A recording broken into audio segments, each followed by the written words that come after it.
Doctor Bhimrao Ambedkar का दृष्टिकोण हमेशा सीमाओं से परे था। वे केवल दलितों के मसीहा नहीं, बल्कि पूरे भारतीय समाज के उद्धारक थे।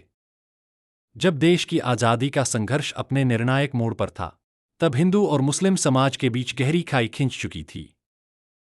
गांधी और जिन्ना अपने अपने तरीके से इस खाई को पाटने की कोशिश कर रहे थे, लेकिन बाबा साहब ने इसे सबसे गहराई से समझा। उन्होंने अपनी किताब पाकिस्तान और पार्टीशन ऑफ इंडिया में मुस्लिम समाज की राजनीति और उनकी समस्याओं का यथार्थ चित्रण किया।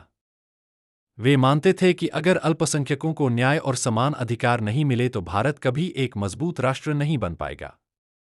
संविधान सभा में उन्होंने दृढ़ता से कहा कि मुसलमानों को शिक्षा, संस्कृति और धर्म पालन की पूरी स्वतंत्रता मिलेगी, क्योंकि लोकतंत्र तभी जीवित रहेगा जब हर नागरिक को बराबरी का दर्जा मिलेगा।